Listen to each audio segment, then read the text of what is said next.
नमस्कार, आदाब, जोहार, प्रणाम। झारखंड जोहार न्यूज में आपका स्वागत है।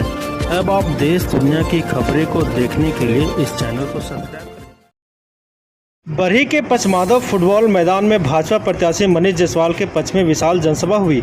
मौके पर मध्य प्रदेश के मुख्यमंत्री मोहन यादव उपस्थित हुए। क्या कहा, सुने। मिल जाए और ये बिरसा मुंडा भगवान की धरती है, यहाँ कैसे रुक सकता हूँ। यहाँ तो आपके बीच में सारे बंधन तोड़ के आने की इच्छा हो जाती है। एक ऐसे राज्य में अभी यहाँ में से कई सारे लोग मुझे हेलीकॉप्टर में देखने आए, और हेलीकॉप्टर में कौन कौन आए थे देखने, जरा हाथ खड़े करो। हेलीकॉप्टर का एक घटना बड़ा जोरदार रहता है।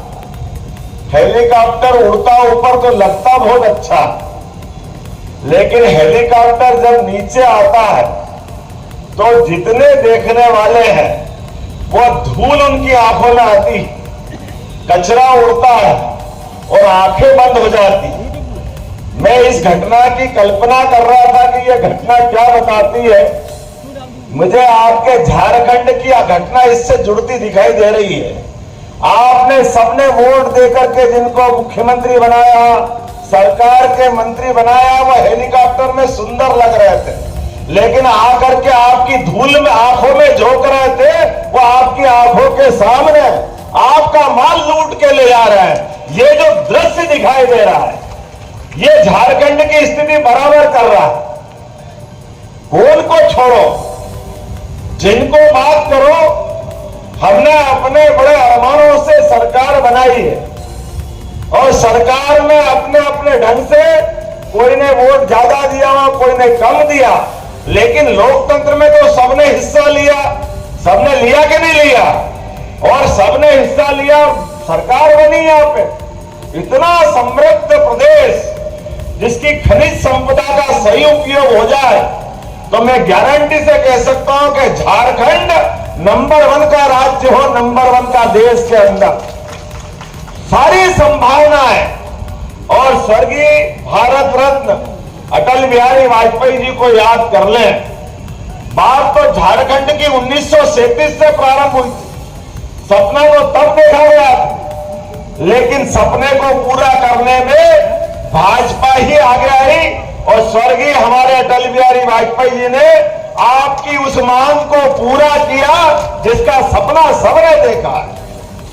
लेकिन जब हम कभी याद करें अपने घर में धन संपदा वैभव ठीक ठाक हो जाए और घर के लोग गहरी नींद में सो जाए, भोले भंडारी हो जाए, तो माल कौन चुराता है, कौन ले जाता माल? हमको मालूम है। ऐसे ही हमारे अपने झारखंड के साथ हो रहा है। आपने सब कुछ अर्पित कर लिया, सब कुछ हासिल कर लिया, लेकिन आपके घर के अंदर के जिनके पास जवाबदारी है, अगर वो गलत लाइन पे चले जाते हैं। लेकिन आप इस बात की गारंटी दे सकता हूं, आप बताइए, इतने सारे लोग बैठे हैं, अब ये भूल गए बेईमानी करने वाले,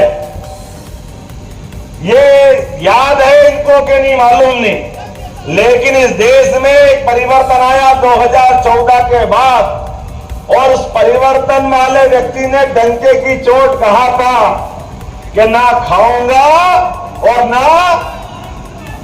खाने दूंगा।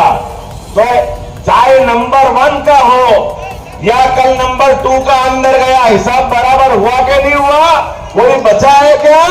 आप ताली बजा के बता सकते हो। नाम भले ही आप आलमगीर रख लो, लेकिन ये तो आपका चोरगिर है भाई, चोरगिर। आप चोरी करोगे तो जेल जाओगे, कोई बचाने वाला आपको नहीं मिलेगा। ये नरेंद्र मोदी जी की सरकार है, और ये मीडिया यहां मौजूद है, आपके सबके सामने भी बोलना चाहता हूं। आप बताइए, 2 पार्टियों ने मिलकर सरकार चलाई और दोनों का अपना गठबंधन। मैं तो बड़े दुर्भाग्य के साथ कहना पड़ रहा है, भाई जयप्रकाश हमारे साथ थे तो जयप्रकाश थे, लेकिन अब आपने पाला बदला, आप पराजय प्रकाश हो गए। आपको पराजय से कोई रोक नहीं सकता। जिनकी अपनी लाइन बेलाइन हो जाए, तो हम तो जिनके सामने बात कर रहे हैं वो 5000 साल पुराना इतिहास याद कर लो। जब भगवान के कृष्ण के उस काल के अंदर कौरव भी थे, पांडव भी थे। हमारे धर्म के उस मार्ग पे, धर्म के युद्ध में जिसको जिधर जाना है पूरी छूट थी। आपकी मर्जी आए इधर जाओ, आपकी मर्जी आए उधर जाओ। लेकिन उसके बाद भी जो समझदार थे, जो जानकार थे, उन्होंने तो धर्म का ही मार्ग लिया। किस मार्ग पे गए, आखिर परिणाम क्या हुआ? आपकी सेना ज्यादा हो सकती है, आपके अंदर बड़े बड़े प्रकार के लच्छेदार बात करने वाले दूसरे हो सकते हैं, लेकिन अंदर का जो आपका चोर है वो आखिरकार आपको खाएगा। मैं इस बात को और आनंद के साथ कह सकता हूं, क्योंकि मुझे मालूम है जहां मैं बात कर रहा हूं, आज जिसकी बात हो रही है, आज झारखंड प्रदेश के अंदर, हमारे अपने हजारीबाग लोकसभा के अंदर वर्तमान के दौर में मैं मोदी जी की प्रशंसा करूंगा, लेकिन कांग्रेस के लोगों को भी सामने रखना चाहूंगा। कितनी बेशर्मी से बोलते हैं। मैं नहीं डरता, आओ मेरे से मुकाबला करो।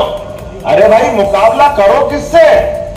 आपकी मम्मी कहां से आई मालूम नहीं, लेकिन पापा तो दिल्ली में ही पैदा हुए, उनकी माताजी भी दिल्ली में हुई, उनके पिताजी भी दिल्ली में पैदा हुए।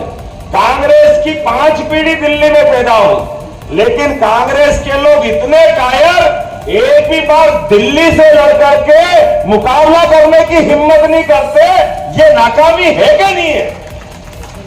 आपका इतना डर क्यों है? आप में दम है तो दिल्ली में क्यों नहीं लड़ते हो? आज मुकाबला है नरेंद्र मोदी का वर्सेस आप कहते हो कांग्रेस का। हम तो नहीं मानते, लेकिन नरेंद्र मोदी वो शख्स है जिसने पहली बार भी भाजपा के बलबूते पर अगर चुनाव लड़ने का संकल्प किया, तो आप याद करो कांग्रेस के समान उत्तर प्रदेश में, बनारस में, भोले बाबा की नगरी में, बनारस अपने अभिनंदन करो नेताजी का 56 इंच के सीने वाले। ये कलेजा होना चाहिए, ये भावना होना चाहिए कि हाँ हम देश का नेतृत्व करना जानते हैं, देश का नेतृत्व करना चाहते हैं, तो अंदर दम भी तो चाहिए। ऐसा थोड़ी है कि हमारे अपने बाप दादा की सीट पे लड़ने को देखते फिरे और दुल्ले भटके हार जाए तो ऐसे भागे कि लोग कह रहे केरल के आगे समुद्र आ गया। अगर समुद्र नहीं होता तो अरब से जाके चुनाव लड़ते, जगह ही नहीं मिल रही थी उनको। ऐसी तो हालत थी, कहां जाके लड़ोगे, किसके पास लड़ोगे? लेकिन अब वायनाड से हारने की खबर आ रही तो वहां से भागे। मैं इस बात का उदाहरण हूं, स्मृति ईरानी जी का अमेठी से मैं फार्म भराने गया, तो स्मृति जी से मैंने कहा, आप भी सुन रहे होंगे टीवी में, क्या आप यहाँ से वापस पप्पू जी यहाँ आने वाले हैं चुनाव लड़ने के लिए? लेकिन स्मृति जी ने कहा भैया ये नहीं आएंगे। मैंने कहा क्यों नहीं आएंगे बहना? बोले इसलिए नहीं आएंगे कि पिछली बार की ऐसी पटकनी दी है कि धूल अभी तक उड़ रही है, ये अमेठी नहीं आ सकते, इतना दम नहीं है। मुझे इस बात की प्रसन्नता है आज के इस दौर में जब हम चुनाव के बीच बात कर रहे हैं, तो परस्पर मुकाबला होना चाहिए कि नहीं होना चाहिए, एक दूसरे की जानकारी होना चाहिए कि नहीं होना चाहिए।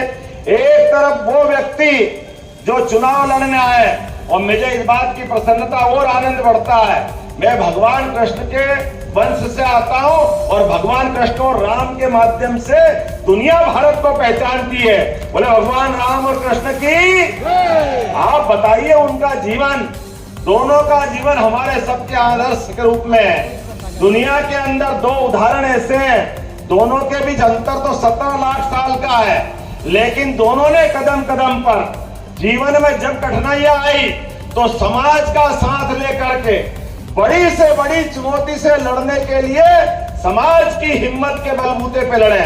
एक ने घमंडी रावण का, जिसके 10-10 सिर थे, लेकिन उसके घर में घुस करके रावण की घमंडी लंका भी जलाई और रावण को भी परास्त किया। यह उदाहरण भगवान राम का है। बोलो जय जय सिया राम। और दूसरा उदाहरण भगवान कृष्ण का है। वो कंस जिसके मारे पृथ्वी थर्राती थी, जिसके मारे ऐसा लगता था कि पता नहीं क्या होगा, लेकिन उस कंस को भी, जिसको अपनी ताकत पे इतना गुमान था, इतना घमंड था कि वो मर्जियां जो करता था, लेकिन कृष्ण भगवान ने अपने ग्वाल बाल के साथ उसके घर में घुस के मारा कि नहीं मारा, हमारे सामने वो उदाहरण है। बोलो गोपाल कृष्ण भगवान की। अब बताओ, इनके इतने बड़े बड़े पराक्रम और इनके जीवन की इतनी सारी अच्छाइयां, लेकिन ये कांग्रेस, पहले अंग्रेज, दुर्भाग्य इस देश का, अंग्रेज चले गए, कांग्रेस छोड़ गए। अब कांग्रेस वाले आए तो हमारे पाठ्यक्रम के अंदर चाहे स्कूल शिक्षा हो, चाहे कॉलेज शिक्षा हो, कोई भगवान रामकृष्ण की शिक्षा देता है क्या? आप बताओ, उनके जीवन के पाठ अंदर लाते हैं क्या? अरे ये तो इतने और बड़े वाले हैं, अंग्रेज जो नहीं किया इनने कर दिया। पहले पाठ्यक्रम में कक्षा 1 में ग से गणेश पढ़ाते थे, कांग्रेस वाले आए तो गणेश जी को हटा के ग से गधा लाए, या ग से गधा पढ़ाएंगे। अब पता नहीं कहां के आदर्श है इनके, कैसी भावना है। मुझे इस बात की प्रसन्नता है, मैं नरेंद्र मोदी जी की बात करूंगा, 2020 की जो नई शिक्षा नीति लाए, जोरदार अभिनंदन करो मोदी जी के माध्यम से। उनने दोबारा पाठ्यक्रम बदलाया और नए पाठ्यक्रम के माध्यम से, मैं तो उस समय शिक्षा मंत्री था मध्य प्रदेश में, हमने पाठ्यक्रम के अंदर भगवान राम के, भगवान कृष्ण के और सभी महापुरुषों के, सभी देव संस्कृति के आदर्शों के, सबको पाठ्यक्रम का हिस्सा बनाया। बोलो बनाना चाहिए कि नहीं बनाना चाहिए? अरे हमारे देवी देवताओं के इतने अच्छे सांस्कृतिक अनुष्ठान के एक से बढ़कर एक उदाहरण है, हम उनको नहीं लाएंगे। और जैसे हम बात करते हैं, मेरे कई कांग्रेस के मित्र और विरोधी दल के कहते हैं, अरे भाई आप धर्म की बात क्यों करते हो, आप देवताओं की बात क्यों करते हो, आपको इससे बचना चाहिए। अरे मेरे बात ही समझ में नहीं आती। अरे धर्म की बात भी क्या करूं तो अधर्म की करूं क्या? आप बताओ, अधर्म की बात करना चाहिए क्या? करना चाहिए कि नहीं करना चाहिए धर्म की बात? अब आपको पसंद नहीं है तो आप जानो, हमारे देश के अंदर तो यह परंपरा है, लेकिन इनकी परंपरा क्या है? आप बताओ, भगवान राम कहां पैदा हुए? बताओ साहब, कहां पैदा हुए? आप बताओ कहां पैदा हुए? आप बताइए कहां पैदा हुए? आप बताओ कहां पैदा हुए? आप सबको मालूम कि अयोध्या में पैदा हुए। इस देश के अंदर एक ऐसी पार्टी के लोग हैं, कांग्रेस वाले, जो शपथ पत्र लगा के कोर्ट में कहते कि भगवान राम कहां पैदा हुए हमको नहीं मालूम। ये तो वोट मांगने वाले लक्षण हैं, जिनकी भगवान राम के प्रति ये श्रद्धा है। और अभी भगवान राम का मामला लगभग 70 साल तक उलझाया। हाँ, नरेंद्र मोदी के लिए हम वोट मांग रहे हैं, इसलिए मांग रहे हैं, पहला वोट उनने देश से आतंकवाद को समाप्त करने के लिए दिया।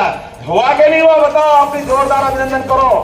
पहला वोट पाकिस्तान को उसके घर में घुस के मारने के लिए, और दूसरा वोट 5 साल के अंदर सुप्रीम कोर्ट के माध्यम से मुकदमे का फैसला भी हुआ और सरयू के किनारे अयोध्या नगरी में भगवान राम के मंदिर का भूमि पूजन भी हुआ और धूमधाम से भगवान का गर्भगृह में प्रवेश भी हुआ। बोलो जय जय श्री राम। अब हम सबको तो आनंद आया, लेकिन कांग्रेस की छाती पे सांप लौट रहा है। कैसे हो गया, क्यों हो गया, ये नहीं होना चाहिए था। अरे तुम तो ऐसे ही रोते रहोगे। ये 2019 का हमारा वोट सफल हुआ है, अब ये हमारे कृष्ण कन्हैया बाकी है। बोलो बाकी है कि नहीं है? बोलो गोपाल कृष्ण भगवान की। अब की बार का वोट तो भगवान कृष्ण को मुस्कुराने के लिए देना चाहिए कि नहीं देना चाहिए? ये वोट हमारे बीच में से हजारीबाग से आवाज आनी चाहिए, झारखंड से आवाज आना चाहिए। ये सारे के सारे लोग 20 तारीख को वोट डाल के 4 जून को जो फैसला आएगा तो फिर अगली बार मटकी फोड़ने सब मथुरा जाएंगे। बोलो सब तैयार है कि नहीं है? अपने स्थान पे खड़े हो जाओ, बांध लो मुट्ठी। हम सब संकल्प करें, आने वाले समय में यशस्वी प्रधानमंत्री की अब की बार, फिर एक बार, फिर एक बार। तो अब हम सब संकल्प करें, जैसे बल्ब को जलाने के लिए बल्ब को दबाएंगे तो नहीं जलेगा, बटन दबाना पड़ता है। आप सब कमल के फूल का बटन दबाओ, इधर मनीष जायसवाल जी को जिताओ, उधर नरेंद्र मोदी जी की सरकार बनेगी तो भगवान कृष्ण अपने आप मुस्कुराएंगे। हम सब तैयार हैं? दोनों हाथ की मुट्ठी बांध के बोलो, बोलो गोपाल कृष्ण भगवान की, प्रभु रामचंद्र जी महाराज की, भारत माता की। मैं महाकाल की धरती से आता हूँ, मध्य प्रदेश से आता हूँ। कई सारे बंधु यहाँ के उज्जैन में भी ट्रांसपोर्ट का काम करते हैं और इसके अलावा भी आप सबका मध्य प्रदेश में स्वागत है। ये सबका साथ सबका विकास केवल कहने के लिए नहीं है, ये मोदी जी के राज में मैं खुद उदाहरण हूँ। मेरे परिवार में कोई सांसद नहीं, कोई विधायक नहीं, कोई मंत्री नहीं, लेकिन एक यदुवंशी को मौका मिला, आपके बीच मुख्यमंत्री बन के आया। तो ये होना चाहिए कि नहीं होना चाहिए? बिल्कुल होना चाहिए। लोकतंत्र का यही गौरवशाली पक्ष है। आप भी आगे बढ़ो, भाजपा से जुड़ो। आज हो सकता है मैं आया हूँ, कभी आपके बीच में से भी आकर के झारखंड का यहाँ से कोई मंत्री मुख्यमंत्री निकलेगा और हमारे बीच देश में दहाड़ेगा। ये मौका आना चाहिए कि नहीं आना चाहिए? बिल्कुल आना चाहिए। बोलिए भारत माता की। बहुत बहुत धन्यवाद। भारत माता की जय। बहुत बहुत धन्यवाद। एक बार सामने आ बहुत बहुत धन्यवाद मुख्यमंत्री आदरणीय मोहन यादव जी का। अब हम चाहेंगे मुन्ना यादव जी सभा की समाप्ति की घोषणा करें। मुन्ना यादव आगे नीचे हो भाई।